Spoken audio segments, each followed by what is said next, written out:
Good morning class. আশা করি তোমরা সকলে খুব ভালো আছো। Welcome to right smart academy. আমি রয়েছি তোমাদের সাথে জিওগ্রাফির সুমন স্যার। আচ্ছা স্টুডেন্ট, আমরা কিন্তু গত কয়েকটি ক্লাসে তোমাদের সাথে যে আলোচনা করেছিলাম সেটা কোন বিষয়, যে প্রথম অধ্যায় সম্পর্কে। তোমাদের বইয়ের যে প্রথম অধ্যায় রয়েছে যে বহির্জাত প্রক্রিয়া ও তার দ্বারা সৃষ্ট ভূমিরূপ, তাই তো? আমরা সেই চ্যাপ্টারটা গত ক্লাসেই শেষ করেছি। এবং তোমাদের বইতে যে দ্বিতীয় অধ্যায় রয়েছে দেখো স্টুডেন্ট, বায়ুমণ্ডল। সেই বায়ুমণ্ডল থেকেই কিন্তু আমরা আজকের পড়াশোনা শুরু করব। আজকে আমরা কেবলমাত্র বায়ুমণ্ডলের ধারণা এবং বায়ুমণ্ডলে কি কি উপাদান নিয়ে বায়ুমণ্ডলটা গঠিত সেই সম্পর্কে কিন্তু বিস্তারিত জানব। তার আগে দেখি তোমাদের গত ক্লাসে বা গত চ্যাপ্টার পড়া কেমন মনে আছে। স্টুডেন্ট, আমরা বহির্জাত প্রক্রিয়া সম্পর্কে পড়েছিলাম। এবারে তোমরা আমাকে বলো তো, এই যে বহির্জাত প্রক্রিয়াগুলি অর্থাৎ ভূপৃষ্ঠের উপরে যে প্রক্রিয়াগুলি কাজ করে সেই প্রক্রিয়াগুলি কি কি, নিশ্চয়ই তোমাদের মনে আছে। ভেরি গুড, মনে আছে। তাহলে বলো কি কি। বাহ, খুব ভালো বলেছো যে হিমবাহ দ্বারা ভূমিরূপ সৃষ্টি, নদী দ্বারা, তাই তো? এছাড়া জোয়ার ভাটা, সমুদ্র তরঙ্গ, বায়ু দ্বারা আহ, উম, ভূমিরূপ গঠন ইত্যাদি কিন্তু আমরা বিস্তারিত পড়েছি। আচ্ছা স্টুডেন্ট, বলো তো, এই যে বিষয়গুলো তোমরা বললে যে বহির্জাত প্রক্রিয়ার বিভিন্ন লক্ষণগুলো, এর মধ্যে পৃথিবীর সব থেকে বেশি কার্যকারী কোনটা, অর্থাৎ ভূমিরূপ পরিবর্তনে সব থেকে বেশি ভূমিকা কোন বিষয়টি পালন করে? ভেরি গুড, নদী, তাই না? তাহলে তোমরা কিন্তু জেনেছো যে নদী কিন্তু ভূমিরূপ পরিবর্তনে সব থেকে বেশি ভূমিকা রয়েছে। বর্জিত প্রক্রিয়াগুলি যে রয়েছে তার মধ্যে নদী কিন্তু সর্বাধিক। আচ্ছা, বহির্জাত প্রক্রিয়ার মূল উৎস কি বলতো স্টুডেন্ট, মনে আছে তোমাদের? খুব ভালো বলেছো যে বহির্জাত প্রক্রিয়ার মূল উৎস কিন্তু হলো সূর্য। আচ্ছা, ভূমিরূপ পরিবর্তনে আমরা কিন্তু জানলাম যে নদীর ভূমিকা সব থেকে বেশি। এবারে বলতো যে কোন গতিতে, অর্থাৎ নদীর যে গতি রয়েছে, নদীর কোন গতিতে সে ক্ষয়কাজটা বেশি করে? ভেরি গুড, নদী কিন্তু তার উচ্চ গতিতে ক্ষয়কাজ বেশি করে। আমরা গঙ্গা নদীকে আদর্শ নদী বলেছিলাম, তাই তো? কেন বলেছিলাম তোমাদের মনে আছে? ভেরি গুড, কারণ গঙ্গায় কিন্তু তিনটি প্রবাহ লক্ষ্য করা যায়, অর্থাৎ গঙ্গা নদীর উচ্চ প্রবাহ রয়েছে, মধ্য প্রবাহ রয়েছে এবং রয়েছে নিম্ন প্রবাহ। তাহলে তোমরা আমাকে বলো তো যে গঙ্গা নদীর নিম্ন প্রবাহ কোথা থেকে কোথা অবধি? বাহ, খুব ভালো বলেছে যে বিহারের রাজমহল পাহাড় থেকে আহ বঙ্গোপসাগর অবধি যে গঙ্গা নদীর যে অংশটি সেটি কিন্তু হলো গঙ্গা নদীর নিম্ন প্রবাহ। আর এই গঙ্গা নদীর নিম্ন প্রবাহে কিন্তু অনেক রকম ভূমিরূপ লক্ষ্য করা যায়। তোমাদের মনে আছে সেই ভূমিরূপগুলি কি কি? ভেরি গুড, বদ্বীপ আর প্লাবন ভূমি, স্বাভাবিক বাঁধ, তাই না? এই যে ভূমিরূপগুলি কিন্তু নদীর নিম্ন গতিতে লক্ষ্য করা যায়। অপরদিকে নদীর উচ্চ গতিতে কি কি ভূমিরূপ আমরা লক্ষ্য করেছিলাম বলতো? ভেরি গুড, আই আকৃতির উপত্যকা, ভি আকৃতির উপত্যকা, জলপ্রপাত, মন্ত্রকূপ, তাই না? তাহলে তোমরা কিন্তু বুঝতে পারলে যে ভূমিরূপ পরিবর্তনে নদী কিন্তু সব থেকে বেশি ভূমিকা পালন করছে, তাই না? আচ্ছা, এরপরে বলো আমাকে যে গ্র্যান্ড ক্যানিয়ন, তোমরা শুনেছিলে যে নদীর উচ্চ গতিতে কিন্তু এই গ্র্যান্ড ক্যানিয়ন সৃষ্টি হয়। এই গ্র্যান্ড ক্যানিয়ন রয়েছে কোন নদীতে?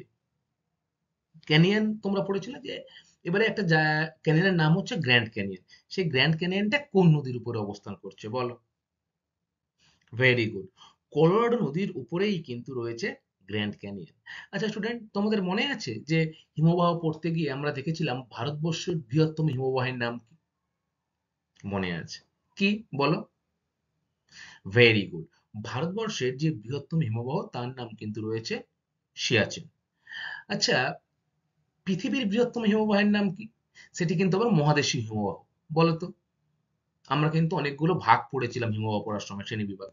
মহাদেশীয় হিমবাহ, উপত্যকা হিমবাহ, তাই না? তাহলে এই মহাদেশীয় হিমবাহর নাম কি বৃহত্তম পৃথিবীর?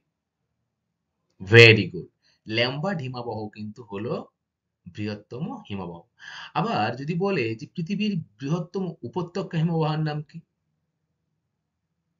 আলাস্কার কি? Hubert, very good. তাহলে তোমরা হিমবাহ যেমন পড়লে, সাথে সাথে কিন্তু আমরা বায়ুর কার্যও কিন্তু পড়েছিলাম, তাই না? বায়ু মূলত ক্ষয় কাজও করে, বহন কাজ করে এবং সঞ্চয় কাজও করে, নদীর মতো, তাই তো? আচ্ছা, বলতো কোন ভূমিরূপটি বায়ু এবং জলধারা দুটো মিলিয়ে হয়? উদাহরণ তোমাদের যেমন বললাম, দেখো, জুইগ্যান, এছাড়া গৌড়, ওয়াদি আর বারখান, এই চারটের মধ্যে বলতো কোন ভূমিরূপটি নদীর, বায়ু এবং জলধারার মিলিত ক্ষয় কার্য, সরি, সঞ্চয় কার্য? ওয়াদি, ভেরি গুড। তাহলে ওয়াদি কিন্তু হলো বায়ু এবং জলধারার মিলিত কার্য। আচ্ছা, বালিয়াড়ির সাথে একজন বিখ্যাত ব্যক্তির নাম জড়িত। তার লেখা একটা বই 1941 সালে কিন্তু প্রকাশ করেছিলেন তিনি। সেই বইটি কিন্তু এখনো সমান জনপ্রিয়, বালিয়াড়ি। তিনি কে? Very good, ব্যাগনম। আচ্ছা স্টুডেন্ট, এই বালিয়াড়ি কোথায় কোথায় লক্ষ্য করা যায় বলো তো? মরুভূমিতে লক্ষ্য করা যায়, ভেরি গুড। আর কোথায় লক্ষ্য করা যায়? উপকূলবর্তী অঞ্চলে। খুব ভালো বলেছে যে সমুদ্র তীরবর্তী অঞ্চলে বা উপকূলবর্তী অঞ্চলে কিন্তু আমরা এরকম বালিয়াড়ি লক্ষ্য করতে পারি। আচ্ছা, তোমরা বলো তো আমাকে, ড্রামলিন দেখতে কেমন? Very good. ড্রামলিন কিন্তু দেখতে অনেকটা উল্টানো নৌকার মতো, বা ডিম, অনেকগুলো ডিম যদি ঝুড়িতে রাখি যেমন দেখতে হয়, তেমন কিন্তু হলো ড্রামলিন। এই ড্রামলিন আহ, এক ধরনের সঞ্চয় কার্যের ফলে গঠিত ভূমিরূপ। তাহলে সেটি নদী, হিমবাহ, বায়ু, কার সঞ্চয় কাজের ফলে এই ড্রামলিন গঠিত হয় তোমাদের মনে আছে? বলো। Very good. ড্রামলিন কিন্তু হিমবাহের সঞ্চয় কাজের ফলে গঠিত হচ্ছে। স্টুডেন্ট, আমরা গত ক্লাসে পড়েছিলাম গ্রেট গ্রিন ওয়াল, পড়েছিলাম তো? গ্রেট গ্রিন ওয়ালটা কি তোমাদের নিশ্চয়ই মনে আছে? সেটি কোথায় লক্ষ্য করা যায় বলো? আফ্রিকা মহাদেশে। কেন লক্ষ্য করা যায়? কারণ মরুভূমি সম্প্রসারণ রোধ করার জন্য কিন্তু এমনি করে এই যে গাছের কিন্তু ওয়াল তৈরি করা হচ্ছে কৃত্রিমভাবে, ঠিক আছে? তাহলে সেই যাতে মরুভূমি সম্প্রসারণ কম হয়, তাহলে এই গ্রেট গ্রিন ওয়াল কোথায় লক্ষ্য করা যায়? আফ্রিকা মহাদেশে। বলো তো স্টুডেন্ট, মাশরুম রক ভূমিরূপটি হলো কি?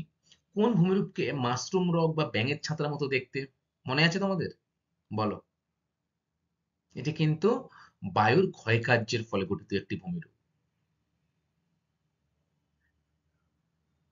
বলো। ভেরি গুড, ঠিক বলেছো যে গৌড় বা গাড়া, দেখো, এই যে গৌড় বা গাড়া, সেটি কিন্তু এক ধরনের সাহারা মরুভূমির স্থানীয় নাম, ঠিক আছে? এবং এটি দেখতে কেমন হয়? ব্যাঙের ছাতার মতো। দেখো, মরুভূমি অঞ্চলে যদি কোমল শিলা আর নরম শিলা, সরি, কোমল শিলা আর কঠিন শিলা পাশাপাশি থাকে, তাহলে কিন্তু বায়ু কাকে বেশি ক্ষয় করবে? কোমল শিলাকে। অপেক্ষাকৃত উঁচুর দিকে যে যে কঠিন শিলা, সেটা ক্ষয় হবে না।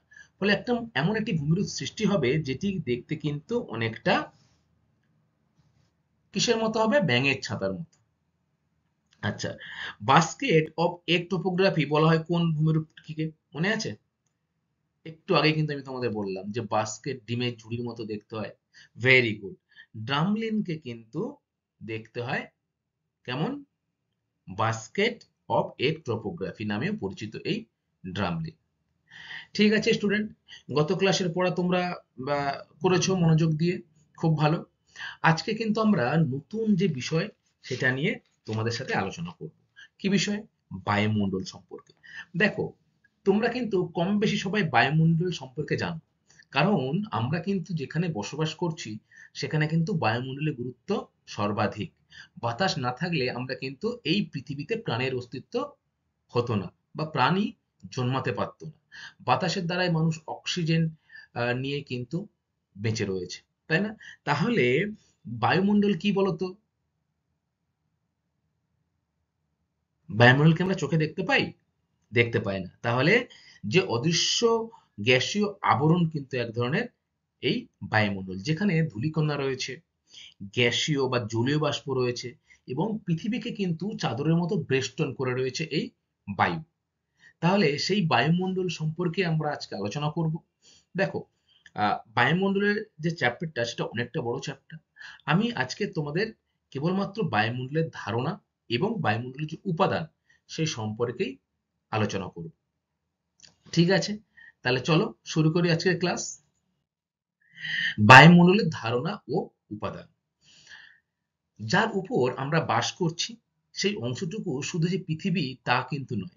তাহলে আমরা যে ভূপৃষ্ঠের উপরে বাস করছি সেইটুকুই কি পৃথিবী? পৃথিবী কিন্তু সেটুকুই নয়। তাহলে কি পৃথিবী? কতকগুলি মণ্ডল নিয়ে আমাদের এই পৃথিবী কিন্তু অবস্থান করছে। ভূপৃষ্ঠ থেকে নিচে কেন্দ্রে পর্যন্ত হলো শিলামণ্ডল, উদ্ভিদ ও প্রাণী জগৎ হলো জীবমণ্ডল, জল মণ্ডল নিয়ে কি গঠিত হয়? বায়ুমণ্ডল। এবং ঊর্ধ্ব অদৃশ্য অংশ রয়েছে বায়ুমণ্ডলে উপরের দিকে, সেটাকে আমরা কি বলছি? অ্যাটমসফিয়ার বা বায়ুমণ্ডল। বাকি মণ্ডলগুলোর মতো বায়ুমণ্ডলও কিন্তু আমাদের বেঁচে থাকার গুরুত্বপূর্ণ রসদের যোগান দেয়। তাহলে একটু আগেই তোমাদের বললাম আমি, এই যে অন্যান্য যে মণ্ডলগুলো রয়েছে তার মধ্যে কিন্তু বায়ুমণ্ডল অত্যন্ত গুরুত্বপূর্ণ। কারণ সমস্ত প্রাণীদের বেঁচে থাকার গুরুত্বপূর্ণ যে রসদ, সেই রসদটা কিন্তু বায়ুমণ্ডল যোগান দিয়ে যাচ্ছে। আমাদের এই পৃথিবী থেকে ভূপৃষ্ঠের উপরে কিছুটা অংশ অব্দি কিন্তু এই বায়ুমণ্ডলের স্তরটা বিস্তার লাভ করছে। এবং কতটা উপরে এই বায়ুমণ্ডল রয়েছে সেটি কিন্তু আজও ও বিজ্ঞানীদের গবেষণার বিষয়। ঠিক আছে? তাও মোটামুটি আমরা কিন্তু 10,000 কিলোমিটার অব্দি স্থানকে বায়ুমণ্ডল আছে বলে ধরে নিই। তাহলে তোমরা কি জানলে? যে যার উপরে আমরা বাস করছি সেটা কিন্তু শুধু পৃথিবীর সেইটুকু অংশ কিন্তু পৃথিবী নয়, তার উপরেও কিন্তু রয়েছে। ঠিক আছে? আচ্ছা, এরপরে আমরা দেখব বায়ুমণ্ডল কি, অর্থাৎ বায়ুমণ্ডল কাকে বলে। যে অদৃশ্য গ্যাসীয় আবরণ, অতি সূক্ষ্ম ধূলিকণা ও জলীয় বাষ্প পৃথিবীকে বেষ্টন করে আছে এবং পৃথিবীর আবর্তনের সাথে আবর্তিত হয়ে চলেছে, তা হলো কিন্তু বায়ুমণ্ডল। মাধ্যাকর্ষণ শক্তির প্রভাবে এই বায়ুমণ্ডল পৃথিবীর গায়ে কিন্তু লেগে আছে। মাধ্যাকর্ষণ শক্তি কি তোমরা সকলেই জানো, যে পৃথিবীর কেন্দ্রে কিন্তু মাধ্যাকর্ষণ শক্তি কাজ করে সব থেকে বেশি, তাই তো? তাহলে পৃথিবী কিন্তু তার কেন্দ্রের দিকে সমস্ত বস্তুকে টেনে নেয় বা টানছে, সেটাই হলো কিন্তু মাধ্যাকর্ষণ বা অভিকর্ষ শক্তি। এই মাধ্যাকর্ষণ শক্তির জন্য বায়ুর যে স্তর সেটি কিন্তু পৃথিবীর চারিদিকে আবরণ করে রয়েছে এবং আবর্তনের সাথে কিন্তু আবর্তিত হয়ে চলেছে এই বায়ুমণ্ডল। আমরা দেখি না, বায়ুমণ্ডল কিন্তু আমরা চোখে দেখতে পাই না, দেখতে পাই কিন্তু ধূলিকণা বাতাসে উড়ছে দেখতে পাই। আবার জলীয় বাষ্প আমরা লক্ষ্য করতে পারি যে জলীয় বাষ্পের মাধ্যমে সূর্য তাপের মাধ্যমে সেই জলীয় বাষ্প কি হয়? উপরের দিকে উঠে গিয়ে কিন্তু ঘনীভূত হয়ে মেঘের সৃষ্টি করে, তাই না? তাহলে এই যে বায়ুমণ্ডল, এই বায়ুমণ্ডল কিন্তু জলীয় বাষ্প সৃষ্টিতেও গুরুত্বপূর্ণ ভূমিকা পালন করে। তাহলে এক কথায় আমরা কি বলবো বায়ুমণ্ডল কাকে বলে?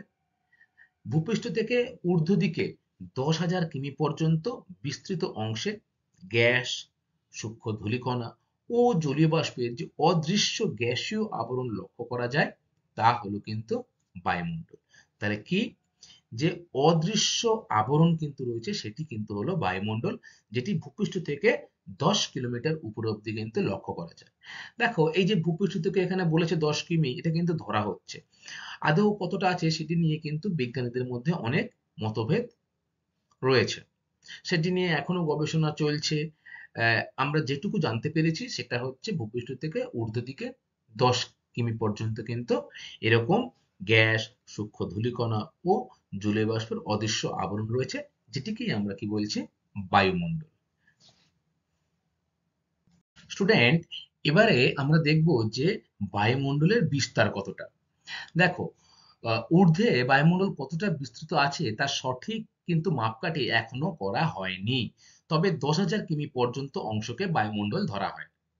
আমি একটু আগেই তোমাদের সাথে আলোচনা করলাম যে পৃথিবীর ঊর্ধ্বসীমায় যে বায়ুমণ্ডলের স্তর রয়েছে সেটি কতদূর তার কিন্তু সঠিক ধারণা আজ পর্যন্ত তৈরি হয়নি। বিজ্ঞানীরা বা বৈজ্ঞানিকরা কিন্তু সেটা নিয়ে এখনো গবেষণা করছেন। তবে 10,000 কিমি পর্যন্ত স্তরাংশকে বা স্তরকে কিন্তু আমরা বায়ুমণ্ডলের স্তর হিসেবে ধরে থাকি। এর উপরের অংশকে আমরা অ্যারোনমি বিদ্যার অংশ বলি, অর্থাৎ মহাকাশের যে অংশটা সেটাকে আমরা কি বিদ্যা বলি? অ্যারোনমি বিদ্যা। আবার বায়ুমণ্ডলের উপাদানের 97% পদার্থই রয়েছে কিন্তু ভূপৃষ্ঠ থেকে 29 কিমির মধ্যে। অর্থাৎ বায়ুমণ্ডলের বিভিন্ন যে উপাদানগুলি রয়েছে সেই উপাদানগুলি কিন্তু তার মধ্যে ধূলিকণা, জলীয় বাষ্প, এই যে উপাদানগুলি সেগুলো কিন্তু 97% কিন্তু রয়েছে ভূপৃষ্ঠ থেকে, অর্থাৎ আমরা যেখানে বসবাস করছি সেখান থেকে 29 কিলোমিটারের মধ্যে।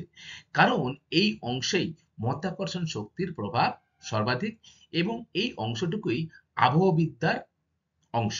তাহলে ভূপৃষ্ঠ থেকে 10 কিমি যে উপরের অংশ সেটাকে আমরা কোন বিদ্যার মধ্যে ফেলছি? যে অ্যারোনমি বিদ্যার মধ্যে। এবং ভূপৃষ্ঠ থেকে যে 29 কিলোমিটারের মধ্যে যেখানে বায়ুমণ্ডলের যে বিভিন্ন উপাদান রয়েছে তার 97% রয়েছে এবং মধ্যাকর্ষণ শক্তির প্রভাবে যেটা সর্বাধিক কাজ করে কোথায়? এই 29 কিলোমিটারের মধ্যে, সেই অংশটুকু আমরা কি কোন বিদ্যার মধ্যে ফেলছি? যে আবহবিদ্যার মধ্যে। তাহলে বায়ুমণ্ডলের বিস্তার সম্পর্কে তোমরা বিস্তারিত জানলে। এবার আমরা দেখবো যে বায়ুমণ্ডলের উপাদান সম্পর্কে। দেখো, বায়ুমণ্ডল কিন্তু গ্যাসীয় উপাদান, তারপরে ধূলিকণা, জলীয় বাষ্প, এটাকে আমরা পড়েছি। আমরা সংজ্ঞা করতে গিয়ে কি দেখেছিলাম? যে যে অদৃশ্য গ্যাসীয় ও আবরণ, তারপরে অতি সূক্ষ্ম ধূলিকণা এবং জলীয় বাষ্প পৃথিবীকে বেষ্টন করে রয়েছে এবং অদৃশ্য কিন্তু এটা, হ্যাঁ, বেষ্টন করে, তাকে আমরা কি বলবো? বায়ুমণ্ডল। তাহলে এই যে বায়ুমণ্ডলের উপাদান, এই উপাদানগুলি কিন্তু হলো এই তিনটেই। কি কি? গ্যাসীয় উপাদান, জলীয় বাষ্প এবং হলো ধূলিকণা। এই তিনটি প্রধান উপাদান কিন্তু বায়ুমণ্ডলে রয়েছে। দেখো, জলীয় বাষ্প জৈব ও অজৈব উপাদান এবং বিভিন্ন গ্যাসের যান্ত্রিক মিশ্রণ হচ্ছে কিন্তু আমাদের এই বায়ুমণ্ডল। তাহলে কি? জলীয় বাষ্প রয়েছে, জৈব অজৈব বিভিন্ন উপাদান রয়েছে এবং যে গ্যাসের যান্ত্রিক মিশ্রণ, সেই মিশ্রণ কিন্তু হলো আমাদের এই বায়ুমণ্ডল। অতএব বায়ুমণ্ডল প্রধান তিনটি উপাদান নিয়েই কিন্তু গঠিত। তাহলে নাম্বার 1 কি হলো? গ্যাসীয় উপাদান। নাম্বার 2 কি হলো? জলীয় বাষ্প। এবং নাম্বার 3 কি হলো? যে সূক্ষ্ম ধূলিকণা। এবারে আমরা এই তিনটি যে ভাগ, সেই তিনটি ভাগ নিয়ে কিন্তু বিস্তারিত আলোচনা করব। প্রথমে যে ভাগটা রয়েছে সেটা কি? যে গ্যাসীয় উপাদান। নাইট্রোজেন, অক্সিজেন, এগুলো কি? গ্যাসীয় উপাদান তো, এগুলো গ্যাস তো। তাহলে এই যে বাতাসে nitrogen, oxygen, argon, carbon die oxide, এই চারটি গ্যাস বায়ুমণ্ডলের 99.997% স্থান কিন্তু অধিকার করে রয়েছে। অর্থাৎ বায়ুমণ্ডলে যদি 100% ধরি আমি, তার মধ্যে কিন্তু oxygen, argon, carbon die oxide এবং নাইট্রোজেন, এই যে চারটি গ্যাস, এই চারটি গ্যাস কিন্তু বায়ুমণ্ডলের অধিক পরিমাণে রয়েছে। প্রায় 99.997% কিন্তু রয়েছে এই চারটি গ্যাস। এদের মধ্যে নাইট্রোজেন এবং অক্সিজেন অধিকার আছে 99%। তাহলে তোমরা টেবিলের দিকে দেখো, এই যে চারটে প্রধান গ্যাস বললাম, তার মধ্যে কিন্তু নাইট্রোজেন আর অক্সিজেন কিন্তু সব থেকে বেশি রয়েছে। 99% কিন্তু অংশ জুড়ে রয়েছে এই নাইট্রোজেন আর অক্সিজেন। বাকি 1% সেটি কিন্তু বিভিন্ন গ্যাসের সমাহার বা বিভিন্ন রকম গ্যাস কিন্তু এই বাকি 1% রয়েছে। ভূপৃষ্ঠ থেকে 40 কিমি উচ্চতা পর্যন্ত এই গ্যাসগুলির অনুপাত মোটামুটি অপরিবর্তিত থাকে। তাহলে কোন গ্যাসগুলো অপরিবর্তিত থাকে? Nitrogen, oxygen, argon, carbon die oxide, এই যে গ্যাসগুলো, এগুলো কিন্তু ভূপৃষ্ঠ থেকে কত কিলোমিটার? 40 কিলোমিটার অবধি কিন্তু এই গ্যাসগুলো অপরিবর্তিত থাকে। সরি, একটু ভুল বললাম, এটি ভূপৃষ্ঠ থেকে কিন্তু 40 নয়, 80 কিলোমিটার। ঠিক আছে? তাহলে সরি একটু ভুলের জন্য। যে নাইট্রোজেন, অক্সিজেন, আর্গন, বিভিন্ন যে গ্যাসগুলি, সেগুলো কিন্তু 80 কিলোমিটার ভূপৃষ্ঠ থেকে উচ্চতা কত? 80 কিলোমিটার পর্যন্ত কিন্তু মোটামুটি অপরিবর্তিত থাকে এবং এর পরে কিন্তু সেগুলি পরিবর্তনশীল হয়। ঠিক আছে? দেখো, এখানে ছবি রয়েছে।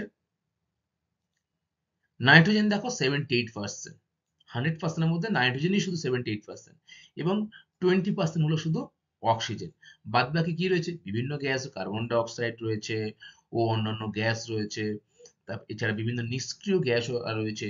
তোমরা পড়বে নিষ্ক্রিয় গ্যাস সম্পর্কে, অবশ্যই পড়বে।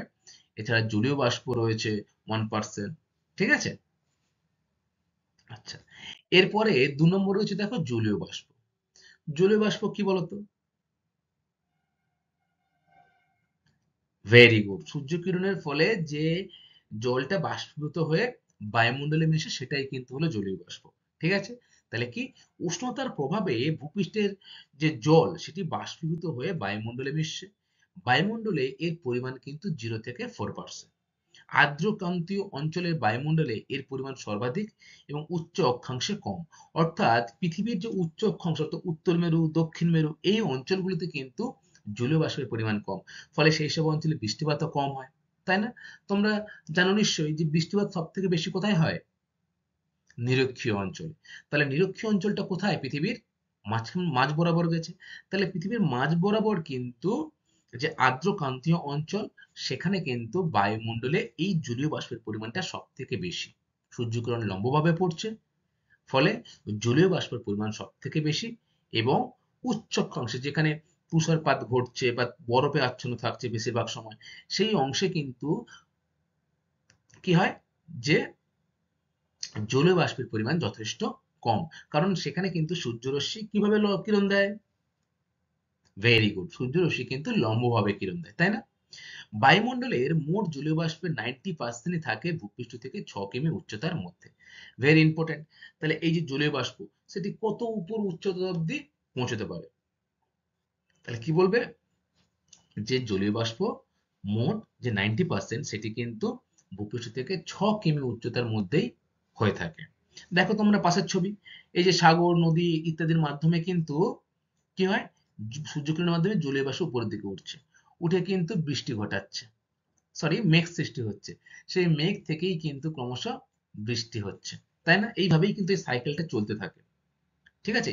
জলচক্র এটা কিন্তু একটি সাইকেল, যেটি জলীয় বাষ্প দ্বারাই কিন্তু সম্ভব হয়। তাহলে তোমরা বুঝতে পারলে যে বায়ুমণ্ডলের জলীয় বাষ্প কিন্তু ভূমিকাটা যথেষ্ট বেশি, কারণ এই জলীয় বাষ্পের মাধ্যমে কিন্তু মেঘ সৃষ্টি হচ্ছে এবং বৃষ্টিপাতেরও সৃষ্টি হচ্ছে। আচ্ছা, এরপরে কিন্তু আমরা 3 নম্বর যে ভাগটা সেটা দেখব। কি? ধূলিকণা। বায়ুমণ্ডলের বায়বীয় কণাকে অ্যারোসোল বলে। তাহলে ভেরি ভেরি ইম্পর্টেন্ট, অ্যারোসোল কি? বায়ুমণ্ডলে এই যে সূক্ষ্ম ধূলিকণাগুলো থাকে না, সেইগুলোকেই কিন্তু কি বলা হয়? অ্যারোসোল। আগ্নেয়গিরির ছাই কণা, সমুদ্রের লবণ কণা, কলকারখানার চিমনি ও গাড়ি থেকে নিঃসৃত যে ধোঁয়া সেগুলো কিন্তু এই অ্যারোসোলেরই উৎস। অর্থাৎ বায়বীয় কণার কিন্তু উৎস হলো এই তোমার চিমনি, গাড়ি, কলকারখানার ধোঁয়া, সমুদ্রের লবণ কণা, আগ্নেয়গিরির যে বিস্ফোরণের ফলে যে ছাই চারিদিকে ছড়িয়ে পড়ে সেগুলো কিন্তু হলো ধূলিকণা। আমরা কিন্তু ধূলিকণা চোখে দেখতে না পেলেও আমরা কিন্তু অনুভব করতে পারি ধুলোর প্রভাবটা, তাই না? লক্ষ্য করতে পারি তো? দেখো এই যে চিমনির ধোঁয়া, এছাড়া গাড়ি, অগ্নুৎপাতের ধোঁয়া, এগুলি কিন্তু সবই হলো ধূলিকণার বা অ্যারোসোলের উৎস। তাহলে তোমরা অ্যারোসোল কাকে বলবে? যে বায়ুমণ্ডলে যে বায়বীয় কণাগুলি রয়েছে সেগুলোকে আমরা কি বলবো? অ্যারোসোল। Very important. এই অ্যারোসোল কাকে বলে পরীক্ষায় কিন্তু খুব আসে, তোমরা কিন্তু খুব ভালো করে এটা মনে রাখবে। আচ্ছা, এরপরে আমরা দেখব স্থায়িত্ব অনুসারে বায়ুমণ্ডলের উপাদান। দেখো আমরা আগে আহ, একটা ভাগ পড়লাম এবং সেই ভাগটা কি? বায়ুমণ্ডলের বিস্তার অনুযায়ী। এবারে বায়ুমণ্ডলের যে উপাদান সেই স্থায়িত্ব অনুসারে কিন্তু বায়ুমণ্ডলকে আবার দুই ভাগে ভাগ করা যায়। এক কি? স্থায়ী উপাদান, আর দ্বিতীয় নম্বর হচ্ছে পরিবর্তনশীল উপাদান।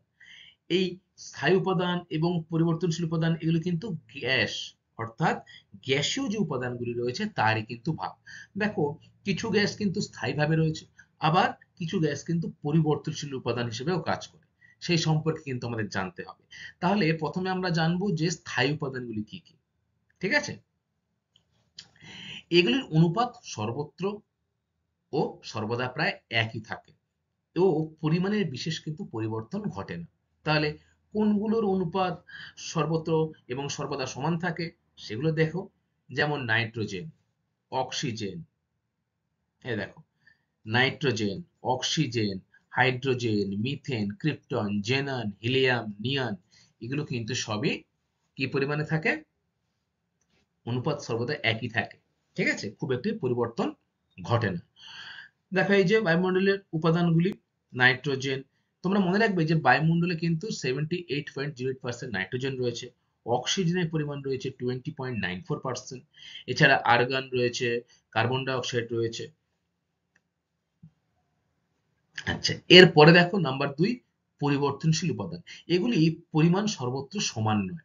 যথা কার্বন ডাই অক্সাইড সবচেয়ে ভারী গ্যাস, কার্বন মনোক্সাইড, আর কি nitrogen die oxide, sulphur die oxide, ozone, জলীয় বাষ্প, জৈব ও অজৈব কণা, এগুলো কিন্তু পরিবর্তনশীল, তাই না? কার্বন ডাই অক্সাইড কিন্তু মানুষের বিভিন্ন কার্যকলাপের ফলে ধীরে ধীরে পরিবেশে বৃদ্ধি পাচ্ছে।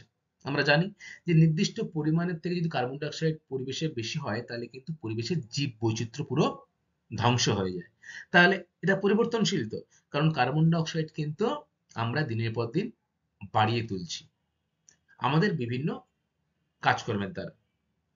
আচ্ছা, এছাড়া সাথে সাথে carbon monoxide, nitrogen die oxide, এগুলো কিন্তু সবই দূষিত গ্যাস, যেগুলো বায়ুমণ্ডলের যে গাছপালা রয়েছে সেগুলো শোষণ করছে।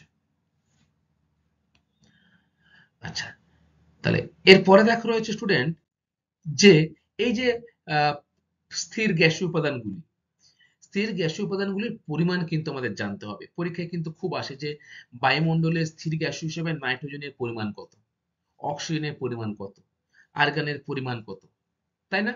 তাহলে দেখো প্রথমে রয়েছে যে স্থির গ্যাসীয় উপাদান, এক নম্বরে রয়েছে নাইট্রোজেন। নাইট্রোজেন কিন্তু রয়েছে 78.08%। দেখো এইটা 78.08%, তাহলে কি রয়েছে বাতাসে? নাইট্রোজেন। এরপরে অক্সিজেন রয়েছে 20.94%। তাহলে অক্সিজেন দ্বিতীয়। এই অক্সিজেন এবং নাইট্রোজেন মিলেই কিন্তু বায়ুমণ্ডলের 99% অংশ জুড়ে রয়েছে। ঠিক আছে? যদি তোমাদের পরীক্ষায় আসে বায়ুমণ্ডলের সব থেকে বেশি কোন গ্যাসটি রয়েছে, তা তোমাদের উত্তর কি হবে বলো তো? ভেরি গুড, যে নাইট্রোজেন সব থেকে বেশি পরিমাণে রয়েছে। এছাড়া আর কি রয়েছে? Argon, air. দেখো আর্গন 0.93% রয়েছে। এছাড়া নিয়ন 0.001, হিলিয়াম 0.0005, আর ক্রিপ্টন 0.00011 রয়েছে। হাইড্রোজেন 0.00005 রয়েছে। এগুলো কিন্তু তোমরা মনে রাখবে, এই প্রথম তিনটে সব থেকে বেশি মনে রাখবে, কারণ এই তিনটেই কিন্তু পরীক্ষাতে খুব আসে। আচ্ছা, এইবার বায়ুমণ্ডলে তোমাদের বলেছিলাম কয়েকটি নিষ্ক্রিয় গ্যাস রয়েছে। দেখো পরিমাণ এত কম তাই এদের কিন্তু বলা হয় নিষ্ক্রিয় গ্যাস। কি কি গ্যাস? নিয়ন, হিলিয়াম, জেনন এবং ক্রিপ্টন। অর্থাৎ এই চারটে যে গ্যাস রয়েছে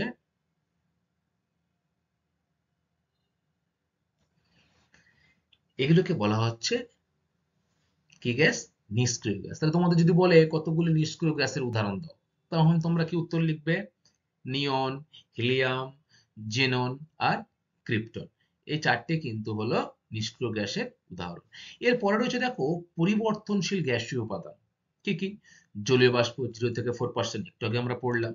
কার্বন ডাইঅক্সাইড 0.033। এরপরে দেখো রয়েছে মিথেন 0.00178%। ঠিক আছে? এইগুলো কিন্তু হলো পরিবর্তনশীল গ্যাসীয় উপাদান। এগুলো কিন্তু পরিবেশে খুব দ্রুত পরিবর্তন ঘটতে পারে। তাহলে আমরা কি জানলাম? যে স্থায়িত্ব অনুসারে স্থির গ্যাসীয় এবং পরিবর্তনশীল গ্যাসীয় এই দুটি উপাদানে কিন্তু বায়ুমণ্ডলের যে গ্যাসীয় উপাদান, সেই গ্যাসীয় উপাদান কিন্তু দুটি স্তরে ভাগ করা যায়। এবং নিষ্ক্রিয় গ্যাসগুলি কি কি? নিয়ন, হিলিয়াম, জেনন এবং ক্রিপ্টন, এই চারটি হলো কিন্তু নিষ্ক্রিয় গ্যাস। স্টুডেন্ট, এবারে আমরা কিন্তু দেখব যে বায়ুমণ্ডলের গুরুত্ব সম্পর্কে। দেখো বায়ুমণ্ডলের কিন্তু গুরুত্ব আমাদের জীবনে অপরিসীম। অন্যান্য যে মণ্ডল রয়েছে যেমন জীবমণ্ডল ইত্যাদি, তারপরে বায়ুমণ্ডল, এই মণ্ডলগুলোর মতোই বায়ুমণ্ডলও কিন্তু গুরুত্বপূর্ণ ভূমিকা পালন করে আমাদের জীবনে। তাহলে কি কি সেই ভূমিকা? দেখো এক নম্বর যে রয়েছে, বায়ুমণ্ডল বায়বীয় উপাদান জীবমণ্ডলকে বাঁচিয়ে রেখেছে। তাহলে বায়ুমণ্ডল কিন্তু জীবমণ্ডলকে বাঁচিয়ে রেখেছে। বায়ুমণ্ডল, তাহলে বায়ুমণ্ডল ছাড়া কিন্তু জীবমণ্ডল বেঁচে থাকা সম্ভব নয়। নাম্বার দুই, এই অংশ সৌরশক্তির কুপরিবাহী বলে পৃথিবীর গড় উষ্ণতা 15°C, যা জীবকুল গড়ে ওঠা সহায়ক। তাহলে বায়ুমণ্ডল কিন্তু সৌরশক্তিকে কুপরিবাহী, অর্থাৎ সৌরশক্তিকে কিন্তু বায়ুমণ্ডল উষ্ণতাকে বাড়তে, কিন্তু পৃথিবীর যে গড় উষ্ণতা সেটা কিন্তু বাড়তে দেয় না। ফলে গড় উষ্ণতা 15°C, যার ফলে জীবকুল গড়ে ওঠার ফলে কিন্তু গুরুত্বপূর্ণ ভূমিকা পালন করে এই বায়ুমণ্ডল। নাম্বার 3, সূর্যের ক্ষতিকারক বস্তু এখানেই শোষিত হয়। যেমন আমরা ওজোন স্তর দেখেছি, তাই না? এখানে এই স্তর কি হয়, বায়ুমণ্ডলের একটা স্তর রয়েছে ওজোন স্তর, সেই স্তর কিন্তু সূর্যের যে অতি বেগুনি রশ্মি, যেটা ক্যান্সার সৃষ্টি করে, সেই অতি বেগুনি রশ্মি কিন্তু শোষণ করে সে জীবকুলকে রক্ষা করে। আচ্ছা, নাম্বার 4, আবহাওয়া ঘটনা প্রক্রিয়া, যেমন বায়ু প্রবাহ, ঘনীভবন, বৃষ্টিপাত ইত্যাদি বায়ুমণ্ডলেই ঘটে। তাহলে বায়ুমণ্ডলের মধ্যেই কিন্তু এই বায়ু প্রবাহ, ঘনীভবন, বৃষ্টিপাত এগুলো কিন্তু বায়ুমণ্ডলেই ঘটছে। অতএব বায়ুমণ্ডল না থাকলে পৃথিবীতে কিন্তু প্রাণের স্পন্দন ঘটতো না। তাহলে কি, বায়ুমণ্ডল থাকার জন্যই পৃথিবীতে কিন্তু প্রাণের স্পন্দন রয়েছে। আচ্ছা, এবারে আমরা বায়ুমণ্ডল সম্পর্কে জানলাম। এবারে জলীয় বাষ্পের গুরুত্ব। আমরা যে বায়ুমণ্ডলের বিভিন্ন উপাদানগুলো পড়েছিলাম, যেমন গ্যাসীয় উপাদান, জলীয় বাষ্প উপাদান, ধূলিকণার উপাদান, এই সম্পর্কে কিন্তু আমাদের যে গুরুত্বগুলো রয়েছে সেগুলোও জানতে হবে। জলীয় বাষ্পের গুরুত্ব কি? 1 নম্বর রয়েছে, দেখো, সূর্য থেকে আগত ক্ষুদ্রতর তরঙ্গকে জলীয় বাষ্প শোষণ করে এবং দীর্ঘতর বিকিরিত তাপকে বাধা দিয়ে কিন্তু নিচের স্তরকে সে উত্তপ্ত করে তোলে। তাহলে কি বলছে, সূর্য থেকে আগত যে ক্ষুদ্রতর তরঙ্গ রশ্মি, সেই রশ্মি কিন্তু জলীয় বাষ্প শোষণ করে নিচ্ছে। যেমন দেখো, এই যে এই জলীয় বাষ্প কিন্তু শোষিত হয়ে উপর দিকে উঠছে, তাই না? এবং দীর্ঘতর বিপরীত তাপকে বাধা দিয়ে নিচের স্তরকে কিন্তু উত্তপ্ত করে রেখেছে। নাম্বার 2, ঊর্ধ্বাকাশে জলীয় বাষ্প ঘনীভূত হয়ে সৃষ্টি নীলতাপ আবহাওয়া পরিবর্তন ঘটায়। তাহলে আমরা পড়েছিলাম না, তোমাদের ভৌত বিজ্ঞানে পড়েছো নীলতাপ সম্পর্কে। তাহলে সেই নীলতাপ কিন্তু জলীয় বাষ্প কি করছে, ঘনীভূত হয়ে আবহাওয়ার যে পরিবর্তন, সেই আবহাওয়ার পরিবর্তনকে কিন্তু ত্বরান্বিত করছে কে, এই ঊর্ধ্বাকাশের জলীয় বাষ্প। নাম্বার 3, জলীয় বাষ্প ঘনীভূত হয়েই মেঘ, কুয়াশা, শিশির, তুহিন, বৃষ্টি, তুষার সৃষ্টি হয়। তাহলে এই যে তুষারপাত, উচ্চ অক্ষাংশে তুষারপাত ঘটছে, তাহলে সেটা কিসের জন্য? সেটিও কিন্তু এই জলীয় বাষ্পের জন্য। আবার খুব জোরে বৃষ্টিপাত হচ্ছে, সেটিও কিন্তু এই জলীয় বাষ্পের দ্বারা যে মেঘ সৃষ্টি হয়েছে, সেই মেঘ সৃষ্টির মাধ্যমেই কিন্তু বৃষ্টিপাতটা হচ্ছে। এছাড়া তোমরা ভোরবেলা দেখবে আহ শিশির পড়ে, বা অনেক সময় দেখবে চারিদিকে কুয়াশা, এটি কিন্তু জলীয় বাষ্পের একটি স্তর, ঠিক আছে, যেটা আমাদের চারিদিকে কিন্তু আচ্ছন্ন করে রেখেছে। তাহলে জলীয় বাষ্পের গুরুত্ব সম্পর্কেও কিন্তু তোমরা বিস্তারিত জানলে। এরপরে রয়েছে, দেখো, ধূলিকণার গুরুত্ব। নাম্বার 1, বিকিরিত তাপ শক্তিকে ধূলিকণা শোষণ করে বায়ুমণ্ডলকে উত্তপ্ত করে তোলে। তাহলে এই যে বায়ুমণ্ডল, সেই বায়ুমণ্ডল কিন্তু তাপ শক্তিকে, যে ধূলিকণা রয়েছে সেই ধূলিকণাকে শোষণ করে নিচ্ছে এবং আহ পরিবেশকে কিন্তু উত্তপ্ত করে রাখছে। 2 নম্বর কি, জলীয় বাষ্প ধূলিকণাকে আশ্রয় করে ভেসে বেড়ায় বলেই মেঘ, কুয়াশা, বৃষ্টি প্রভৃতি ঘটাতে পরোক্ষভাবে গুরুত্বপূর্ণ ভূমিকা পালন করে। তাহলে কি, এই যে জলীয় বাষ্প, এর মধ্যে কিন্তু কি থাকে, ধূলিকণা থাকে। আর এই ধূলিকণাকে কেন্দ্র করেই কিন্তু মেঘ, কুয়াশায় বৃষ্টি ঘটে। কারণ দেখবে, মেঘ যখন এই ধূলিকণার সাথে থাকে তখন দেখবে সেটা ভারী হয়ে কিন্তু অধঃক্ষেপণ ঘটে, অর্থাৎ বৃষ্টিরূপে কিন্তু মাধ্যাকর্ষণ শক্তি টানের প্রভাবে কিন্তু পৃথিবীতে নেমে আসে। তাহলে জলীয় বাষ্প কিন্তু মধ্যে ধূলিকণা আশ্রয় করে বলেই মেঘ, কুয়াশা ইত্যাদি সৃষ্টি হয়।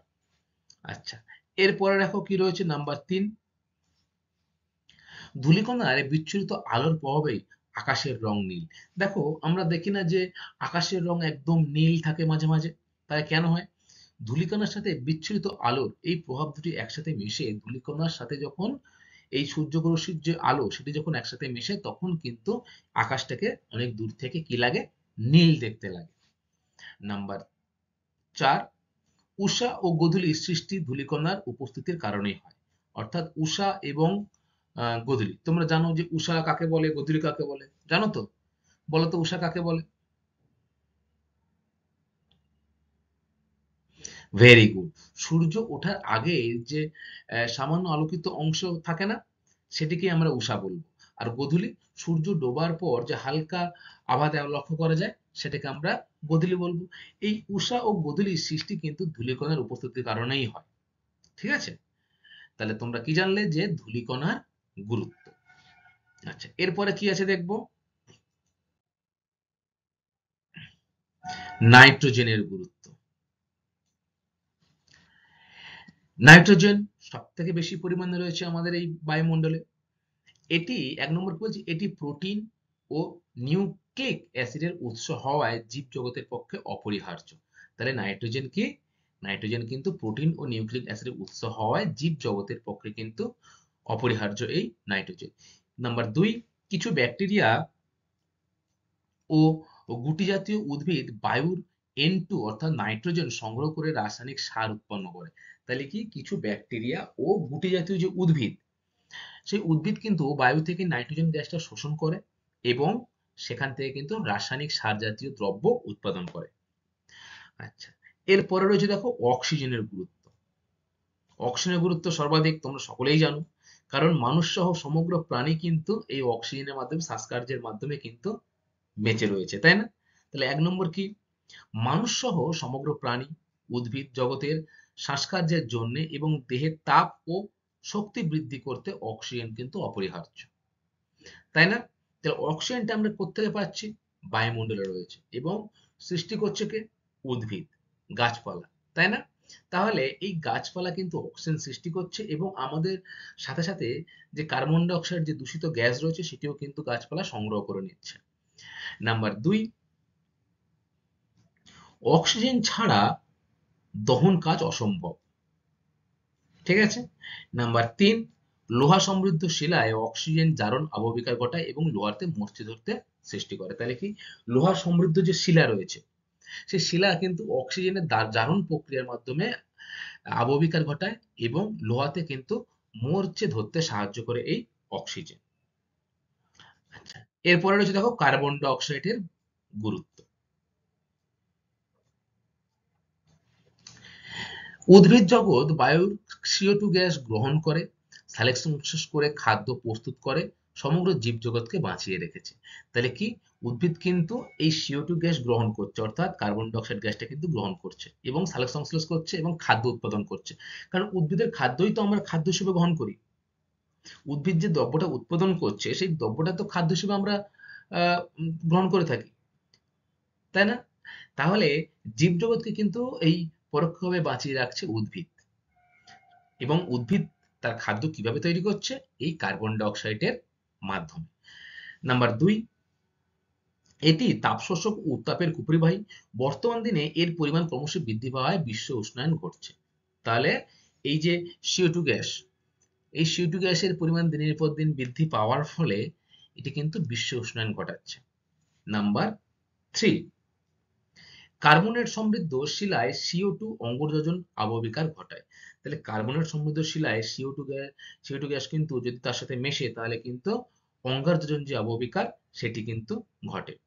আর নাম্বার চার, কার্বন ও চুনাপাথর কার্বন ও চুন জাতীয় খনিজ গঠনে CO2 সাহায্য করে। তাহলে কার্বন এবং চুন, এই কার্বন এবং চুন কিন্তু এই CO2 গঠনে কিন্তু সাহায্য করছে। স্টুডেন্ট, আজকের ক্লাসটা এই পর্যন্তই। আমরা আজকে বায়ুমণ্ডলের ধারণা এবং উপাদান সম্পর্কে বিস্তারিত জানলাম, এবং আজকে যেটুকু বিষয় নিয়ে আমরা আলোচনা করলাম সেখান থেকে কোন কোন প্রশ্নগুলো পরীক্ষায় আসে সেগুলো নিয়ে কিন্তু আমরা একটু আলোচনা করব। দেখো, কয়েকটি গুরুত্বপূর্ণ প্রশ্ন, তোমরা এই উত্তর দেওয়ার চেষ্টা করবে। এক নম্বর যে প্রশ্নটা রয়েছে সেটি রয়েছে, বায়ুমণ্ডল কাকে বলে? বলো, খুব সহজ।